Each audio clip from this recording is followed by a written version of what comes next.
요즘 우리 성도님들 중에서 심적으로나 외적으로 힘든 고난의 길을 걷고 계신 분들도 계십니다.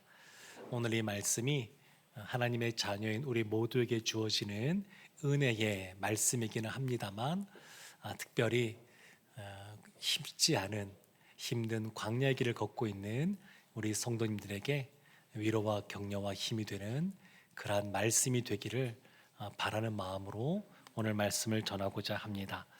오늘 말씀은 요셉이 감옥에 갇혀 있는 이야기입니다. 오늘 본문 바로 앞에 있는 창세기 39장 20절부터 오늘 본문이 있는 창세기 40장 23절까지가 끝까지가 요셉이 감옥에 있는 그 이야기가 기록되어져 있습니다. 근데 39장 20절부터 말씀을 보게 되면 어떤 말씀이 있었냐면, 요셉이 억울하게 감옥에 갇히게 되었지만 하나님이 요셉과 함께 하심으로 요셉이 형통한 사람이 되었다, 이렇게 성경은 분명하게 밝히고 있습니다. 사랑하는 성도 여러분, 우리 인생에 있어서도 감옥에 갇히는 것 같은 꽉꽉 막히는 상황에 우리가 처할 때도 있습니다.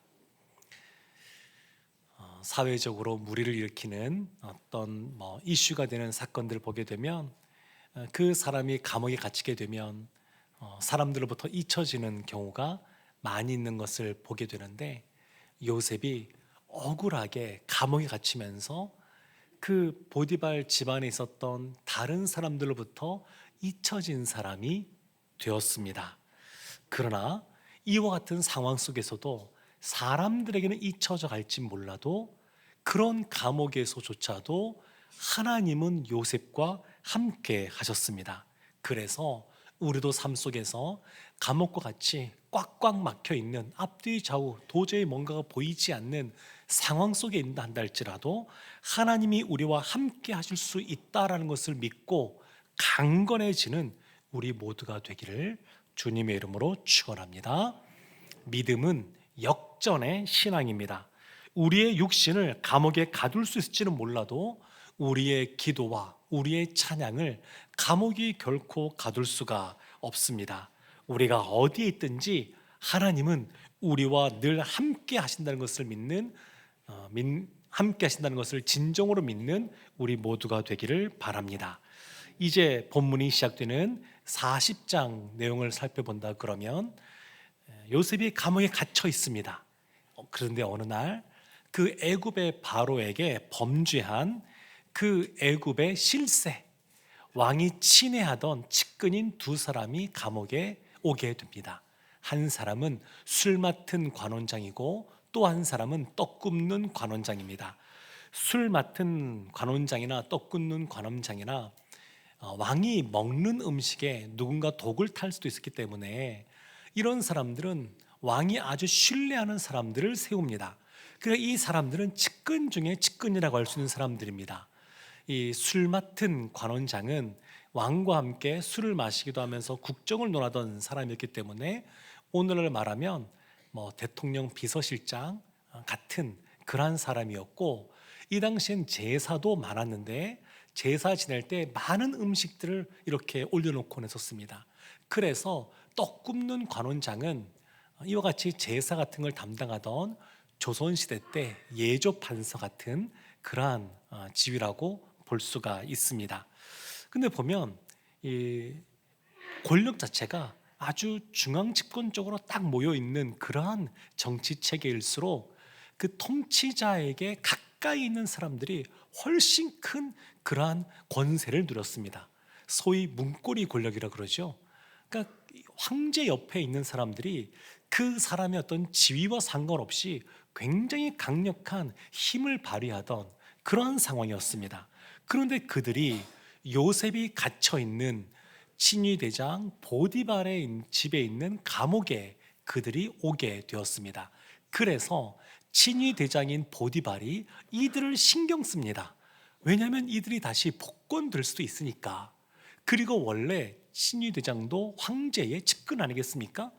다 측근들로서 가까운 사람들입니다. 그래서 이 보디발이 어떻게 행하냐면 4절 말씀이 이렇게 나오는데, 우리 4절 말씀 함께 합독하겠습니다. 친위 대장이 요셉에게 그들을 수종들게 하매 요셉이 그들을 섬겼더라. 그들이 갇힌 지 여러 날이라. 친위 대장이 요셉에게 그들을 수종들게 했습니다. 이걸 보면 알 수 있는 것 두 가지가 있습니다. 첫 번째, 무엇을 알 수 있느냐? 지금 이 보디발은 자신의 아내보다 요셉을 더 신뢰했던 사람이라는 것을 알 수 있습니다. 그러니까 요셉이 억울하게 감옥에 갇혔다는 것을 알고 있었습니다. 그럼에도 불구하고 감옥에서 빼내주지 않습니다. 왜 그럴까요? 요셉을 꺼낸다는 얘기는 자신의 아내가 부정하다라고 하는 것을 드러내는 아주 대망신을 당하는 그러한 일이 되기 때문에 요셉을 꺼내주진 않습니다. 요셉이 죄가 없다는 걸 알지만 감옥에서 빼내주진 않습니다. 또 하나 알 수 있는 것인데 뭐냐면, 지금 감옥을 간수하는 간수장에게 말하는 것이 아니라 요셉에게 이 중요한 일을 맡깁니다. 그 말은 지금 감옥에서 지금 이루어지고는 일들의 그 실무적인 일들을 담당하고 있는 사람이 요셉이라고 하는 것을 지금 인정하고 있는 겁니다. 그리고 여기서 보게 되면 수종드니라 라고 하는데, 수종들게 하매라고 말하는데, 수종든다라고 하는 것은 특별히 관리한다는 겁니다. 특별히 관리하는데 그 관리하는 권한을 누구에게 주는 거냐면 요셉에게 준다는 겁니다. 요셉에게. 근데 요셉이 어떻게 하냐면 특별히 관리할 수 있는 권한을 받았습니다. 근데 성경은 말하면 요셉이 섬겼더라 이렇게 말합니다. 그들을 섬겼더라. 섬기는 겁니다. 그러니까 어찌 보면 관리할 수 있으니까 알게 모르게 갑질할 수도 있는데, 요셉이 그렇게 하질 않아요. 그렇게 하질 않고 마치 여호수아가 모세를 섬기듯이, 엘리사가 엘리야를 섬기듯이 지금 요셉이 그 두 관원장을 감옥에서 섬기고 있습니다. 그들이 갇힌 날이 여러 날입니다. 하루 이틀 섬긴 것이 아니라 여러 날 계속 섬기고 있었습니다. 그런데 이렇게 섬기다가 어느 날 어떤 일이 벌어지냐면, 하룻밤 사이에 같은 날 이 두 관원장이 꿈을 꾸게 됩니다. 그 내용은 각기 다른 내용이지만 같은 날 꿈을 꿉니다. 같은 날 두 사람이 동시에 특별한 꿈을 꾼다는 것은 이것이 우연이 아니다라고 하는 것을 드러냅니다. 그리고 그 꿈을 꾼 다음에 그들의 표정이 어떻게 변했는지가 6절과 7절에 나와 있는데, 우리 6절과 7절 말씀 함께 합독하겠습니다. 아침에 요셉이 들어가 보니 그들에게 근심의 빛이 있는지라. 요셉이 그 주인의 집에 자기와 함께 갇힌 바로의 신하들에게 묻되, 어찌하여 오늘 당신들의 얼굴에 근심의 빛이 있나이까? 요셉이 보니까 그들 얼굴에 근심의 빛이 있어요. 요셉이 그들을 섬기는데 그들을 섬기는 모습을 알 수 있는 것 한 가지가 이겁니다. 그들의 얼굴빛을 보는 겁니다. 아침에 일어나서 그들의 얼굴빛을 보는 겁니다. 이곳이 토굴이거든요. 오늘날과 같이 이렇게 전기가 들어오는 곳이 아닙니다. 햇빛이 들어오지 않는 땅 속의 지하 던전, 그 던전입니다. 그러니까 그곳에서 뭐 불을 켜놔봐야 얼마나 밝겠습니까? 그러니까 이 관심을 가지고 요셉이 보았다는 것을 알 수가 있습니다. 우리가 신앙생활할 때 중요한 것은 하나님과의 관계입니다. 그런데 신앙생활에서 하나님과의 관계가 기본이지만 그 관계는 다른 사람과의 관계로 확장되어져 갑니다. 물고기가 물속에서 살아가는 것처럼 사람은 다른 사람과의 관계 속에서 살아갑니다. 신앙생활에 있어서 다른 사람을 어떻게 대하느냐는 것은 굉장히 중요한 주제입니다. 이것은 사람을 어떻게 대할 것이냐라고 하는 것은 인생을 어떻게 살 것이냐, 삶을 어떻게 살 것이냐라고 하는 인생의 본질적인 질문이기도 하지만 이건 신앙적인 주제이기도 합니다. 하나님과의 관계가 반듯하고 건강한 관계라 그러면 다른 사람과의 관계도 반듯하고 건강한 관계를 맺게 되어 있습니다. 이런 사람이 신앙이 성숙한 사람입니다. 요셉은 어떤 사람이냐? 억울하게 감옥에 갇혀 있지만 그는 기본적으로 따뜻한 사람입니다. 사랑 있는 사람입니다. 왜 그럴까요? 하나님의 사랑을 받고 있으니까. 하나님이 함께 하시며 주님께서 주님의 사랑의 품으로 요셉을 안고 있으니까 요셉은 기본적으로 그가 어떤 면에서는 형들에게 팔려오고 그리고 억울하게 감옥에 갇혀 있는, 그리고 마음에서 열불이 날 수 있는 그러한 상황이었지만 그럼에도 불구하고 하나님의 사랑을 경험한 사람으로서 그 따뜻함이 있습니다. 그 따뜻함을 가지고 다른 사람들도 대하는 겁니다. 그래서 이 두 관원장을 대하는 모습을 보게 되면 요셉이 사랑하는 마음이 있었기에, 따뜻한 마음이 있었기에 관심을 갖고 보는 겁니다. 아무리 친위대장 보디발이 말했다 그래도 그 친위대장 보디발이 요셉에게 해준 게 무엇입니까? 감옥에 가두는 것 아니었습니까? 그럼에도 불구하고 이 요셉이 기본적으로 사람을 대하는 따뜻한 그 마음이 있었기에 지금 그들의 얼굴빛을 살피는 겁니다. 그리고 그 얼굴빛에 근심이 있는 것을 보았습니다. 사랑하는 성도 여러분, 우리도 사람의 얼굴을 살피는 성도들이 되기를 원합니다. 옆에 계신 분들 얼굴 한번 보실래요? 표정이 어떤지 한번 보세요. 네, 굉장히 낯설어하는데 좀 이렇게 좀 잘 살피면 좋을 것 같습니다. 오늘도 등록하신 성도들 계시지만 제가 등록하시는 분들에게 이렇게 만나면 이런 얘기 자주 듣습니다. 우리 교회 성도님들이 굉장히 따뜻하게 잘 대해주신대요. 친절하게 인사해 주시고 안내해 주시고 사랑을 또 전해 주시고, 그래서 참 따뜻하고 좋다 이런 얘기를 많이 듣고 있습니다. 그러면서도 또 한편으로는 어떤 생각이 있냐면 지금도 너무 따뜻하고 좋은 교회이지만 시간이 지나갈수록 계속 우리의 사랑의 온도가 올라갔으면 더 좋겠습니다. 지금도 좋지만 시간이 지나갈수록 더 포근하고 따뜻한 그러한 성도들, 교회들이 되었으면 더 좋겠다 싶습니다.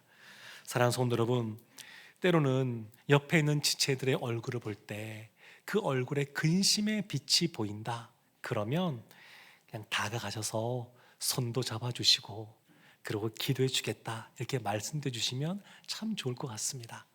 그리고 때로는 그 사람에 대해서 관심을 갖고 사랑을 갖고 관찰해 보면 어떤 때로는 그를 배려함으로 사랑함으로 말하지 않고 지켜봐야 될 때도 있습니다. 말하는 것이 그 사람을 더 힘들게 하고 아프게 하기도 하기 때문에 그때는 그냥 마음속으로 기도해 주는 그러한 배려도 필요합니다. 사랑하는 성도 여러분, 무엇보다 이와 같은 모습을 보여주려면 먼저 떠오르는 것이 뭐냐면 눈빛이 아닐까 싶습니다. 따뜻한 사랑의 눈빛을 가지고 옆에 있는 제들을 바라보는 모습, 그런 것이 있으면 참 좋겠다 싶습니다. 한 번 더 보자 그러면 너무 어색하겠죠? 예배 마치고 식사하시면서 교제하시면서 따뜻한 사랑의 눈빛으로 서로 바라봐 주시고 손도 잡아 주시고 그러면 참 좋겠습니다. 그리고 이제 이들이 꿈을 꾸었는데 이것에 대해서 그들이 고민이 있었습니다. 그 고민에 대해서 8절에 이렇게 말합니다. 그들이 그에게 이르되 우리가 꿈을 꾸었으나 이를 해석할 자가 없도다. 요셉이 그들에게 이르되 해석은 하나님께 있지 아니하니까 청하건대 내게 이르소서. 우리가 꿈을 꾸었으나 해석할 자가 없다. 전통적으로 애굽에서는 꿈을 해석하는, 해몽하는 사람들이 있었는데 그들이 술객과 박사들입니다. 술객은 꿈을 해몽하는 사람들이었고 박사는 첨단, 과학, 기술 이런 것에 능통한 사람들이었는데 꿈도 해몽하던 사람들이었습니다. 근데 지금 감옥에 그들이 없는 겁니다. 그래서 이들의 고민은 뭔가 특별한 꿈을 꾸었는데 아주 생생한 것이죠. 그 생생한 꿈을 꾸었는데 이것을 무슨 뜻인지 모르니까 근심 속에 있었습니다. 근데 이때 요셉이 아주 분명하고 단호하게 이야기합니다. 뭐라고 말하냐면 꿈에 대한 해석은 하나님께 있다. 하나님이 꿈을 주셨고 하나님이 그것을 해석하신 것이다. 이렇게 아주 분명하게 요셉이 말합니다. 근데 여기에서 우리가 한 가지 주의해야 될 것이 있습니다. 지금 오늘 말씀을 보게 되면 또 이어지는 다음 주도 보게 될 말씀을 보게 되면 하나님이 꿈이라는 방식을 통해서 하나님의 계획과 뜻을 알려주고 계십니다. 그런데 이때는 아직 성경이 완성되지 않은 때입니다. 근데 오늘날은 하나님의 뜻과 계획이 성경 말씀, 완성된 말씀으로 우리 가운데 계시로 주어진 그러한 시대입니다. 그래서 오늘날에도 꿈을 통해서 하나님이 계시를 주신다, 이렇게 보아서는 안 됩니다. 이건 주의해야 됩니다. 근데 지금 보면 이 꿈을 꾸었습니다. 술 맡은 관원장이 꾼 꿈은 뭐냐면, 그 꿈을 꾸었는데 포도나무에 새 가지가 났습니다. 그 새 가지에서 싹이 나고 거기에서 꽃이 피고 포도송이가 익었습니다. 그리고 이 관원장이 잔에다가 그 포도즙을 짜서 그것을 바로에게 드렸습니다. 이것을 꿈을 꾸었거든요. 우리가 어떤 다큐멘터리 이런 걸 보게 되면 꽃이 이제 개화할 때 카메라 계속 찍고 있어서 해가 뜨고 지고 반복하면서 그것이 막 싹이 나고 막 이렇게 하는 것이 나오잖아요. 마치 그런 것이 보인 거죠. 꿈속에 아주 생생하게 막 가지에서 꽃이 피고 또 거기서 열매가 맺고 아주 주렁주렁 익을 때까지 막 이런 거 보이는 겁니다. 너무 생생한 거예요. 근데 이 요셉이 어떻게 이 꿈을 해석해 주냐면, 그것은 세 가지는 사흘이고 이 3일 안에 바로가 당신을 다시 전직 술 맡은 관원장으로 복직시킬 겁니다. 이렇게 꿈을 해석해 주었습니다. 그랬더니 그 좋은 해석을 듣고 나서 떡 굽는 관원장이 또 자신의 이야기를 이야기합니다. 본인이 흰떡 세 광주리를 머리에 이고 있었다. 그리고 그 맨 위에 광주리에 여러 가지 구운 음식들이, 각종 음식들이 있는데 그것을 새들이 먹었다. 그러니까 요셉이 어떻게 그것을 해석해 주냐면, 이 새 광주리는 사흘을 말하고, 이건 동일하죠. 그러나 바로가 당신의 머리를 들고, 그러니까 참수하는 겁니다. 머리를 참수하고 당신을 나무에 매달았는데 새들이 그 고기를 쪼아 먹을 것이다, 이렇게 말을 해요. 이 뜻을 알아도 말하기가 굉장히 주저할 수 있는데 요셉은 아주 분명하게 말합니다. 정중하면서도 단호하게 진실되게 말합니다. 요셉이 이럴 수 있는 이유가 있습니다. 그것은 요셉은 기본적으로 하나님을 경외하는 사람입니다. 하나님을 두려워하는 사람입니다. 하나님을 두려워하기에 사람을 두려워하지 않게 된 사람입니다. 그래서 보디발의 아내가 자신의 생사 여타권을 쥐고 있다고 말할 수 있는 그 보디발의 아내가 요청할 때도 그것을 거절했었습니다. 하나님 앞에서 거절했었습니다. 그러니까 이 요셉은 진실되게 정중하게 말하면서도 하나님께서 주신 말씀에 대하여 아주 분명하게 그것을 전달하는 그러한 사람이었습니다. 창세기 40장을 보게 되면 굉장히 이 꿈 이야기가 길게 나옵니다. 우리가 다 읽진 않았지만 9절부터 쭉 이어지는 말씀이 꿈 이야기거든요. 근데 꿈 이야기가 굉장히 길게 나옵니다. 왜 길게 나올까? 꿈꾼 이야기와 이 요셉의 해석이 왜 길게 나올까 생각해 보면, 이후에 이어지는 말씀도 보면 이제 바로, 애굽의 황제인 바로가 꿈을 꾸고 해석하는 이야기로 이어지게 되고, 그 이후에 요셉이 총리가 되는 이야기가 나오게 되는데, 이 요셉이 어떠한 사람인지를 보여줍니다.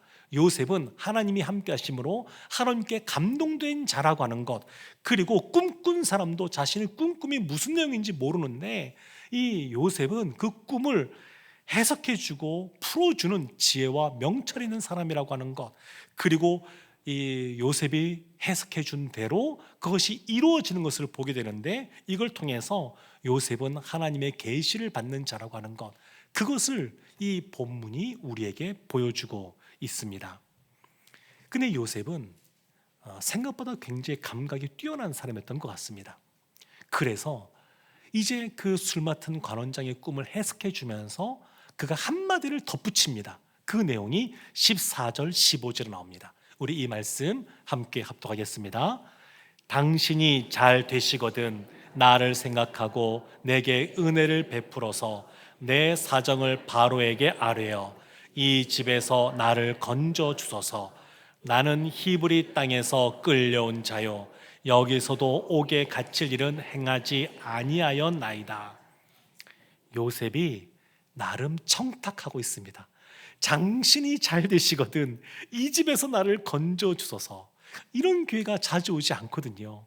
그러니까 이것을 알고 있습니다. 감각적으로 알고 있습니다. 그래서 이때 자신의 억울한 상황을 좀 풀어달라고 얘기합니다. 근데 이것이 뭐 대단한 건 아닙니다. 본인이 진짜 억울하니까 그 감옥에서 나오게 되라는 어찌 보면 소박한 그런 꿈을 이야기합니다. 그런데 이것에 대해서 하나님은 훨씬 더 원대한 꿈을 갖고 계셨습니다. 그래서 이 요셉으로 하여금 사람을 의지하지 않게 합니다. 사람은 사랑의 대상이지 의지의 대상이 아니다. 이런 말 있지 않습니까? 그러니까 사람을 의지하지 않도록, 너무 의지하지 않도록 하나님이 그렇게 지금 이끌어가고 계십니다. 그리고 이제 이 꿈을 해석해 준 다음에 4일 뒤에 바로의 생일날이었습니다. 원래 이 당시에 그 세례 요한도 보게 되면 그 생일날 그 딸의 소원을 물어보고 그 소원대로 세례 요한을 참수하는 그런 일들이 막 벌어지지 않았습니까? 이 고대에는 황제, 왕의 생일날은 그런 일들이 벌어졌습니다. 그래서 이 황제, 이 바로의 생일날 지금 신하들을 위하여 잔치를 베풀었습니다. 그 결과 두 가지가 나오는데 하나는 술 맡은 관원장이 복직되는 것, 또 하나는 떡 굽는 관원장이 요셉이 해석한 대로 참수를 당하여 나무에 매달려 새들에게 쪼임을 당하는 것, 그런 일들이 벌어졌습니다. 그리고 아주 중요한 말씀이 23절에 나옵니다. 우리 23절 말씀 함께 합독하겠습니다. 술 맡은 관원장이 요셉을 기억하지 못하고 그를 잊었더라. 기억하지 못하고 잊었더라. 화장실 갈 때 마음과 나올 때 마음이 다르다 그러는데 잊어버렸습니다. 사람이 눈에서 멀어지면 마음도 멀어진다는 말도 있는데 지금 이 술 맡은 관원장이 요셉을 잊어버렸습니다. 사랑하는 성도 여러분, 그러나 하나님은 기억하시는 분입니다. 사람은 기억하지 않고 잊어버릴 수도 있지만 하나님은 여전히 기억하시는 분이십니다. 지금 생각해 보십시오. 요셉을 술 맡은 관원장이 잊어버렸습니다. 근데 어찌 보면 외면한 것일 수도 있겠다, 이런 생각도 하게 됩니다. 지금 보면 이 측근들이잖아요. 측근들인데 지금 요셉을 감옥에서 꺼내주면 무엇이 동반되냐면 친위장 보디발의 아내의 부정한 모습이 드러나야 됩니다. 그 아내가 큰 망신을 당해야 됩니다. 그런데 이 사람은 누구냐? 보디발은 누구냐? 지금 술 맡은 관원장과 함께 황제의 측근입니다. 다 친한 사람들입니다. 그런 사람들의 치부를 드러내는 거니까 애써 외면한 것 아닌가 싶기도 합니다. 사랑하는 성도 여러분, 그러나 분명한 것이 있습니다. 지금 이것을 언제까지 잊어버리냐면 만 2년 동안 잊어버립니다. 창세기 41장 1절 말씀 이어지는 말씀에 만 2년이라고 나오거든요. 2년 동안 잊어버리게 됩니다. 그리고 나서 요셉이 30세가 될 때까지 잊어버리고 있습니다. 이것은 사실 겉에 드러나진 않았지만 하나님의 숨은 섭리가 이 안에 있습니다. 하나님께서 요셉을 잊어버리게 하신 겁니다. 외면하게 하신 겁니다. 그래서 요셉의 나이가 30세가 될 때까지 그렇게 내버려 두신 겁니다. 요셉의 삶에 있어서 언제 가장 암울하고 굴곡진근한 시기였을까 생각해보면 감옥에 있을 때가 아닌가 싶습니다. 어찌 보면 감옥에서 그냥 꿈을 해석한 다음에 만 2년이잖아요. 그러니까 이때 요셉의 나이가 27세나 28세쯤 됐을 겁니다. 그러면 감옥은 언제부터 있었을까요? 적어도 그 이전부터 있었던 것 아니겠습니까? 많은 학자들이 아마도 5년 이상 있지 않았을까 싶습니다. 그렇게 봅니다. 5년 이상 있지 않았을까? 그러면 요셉이 25세가 넘어서 감옥에 갇힌 겁니다. 그러면 총리가 됐을 때가, 그 가정의 총무가 되었을 때가 20대 초반 아니면 중반입니다. 굉장히 일찍 그 인정받았던 그 사람인데 억울하게 감옥에 갇혀서 오랜 세월 동안 벗어나지 못하고 있습니다. 언제 벗어날지 그걸 알지도 못합니다. 그런데 성경은 뭐라고 말하냐면 요셉이 감옥에 있을 때 하나님이 함께 하심으로 형통하였다, 이렇게 말합니다. 감옥에 있는데 하나님이 함께하고 계시고 형통하다고 말하고 있습니다.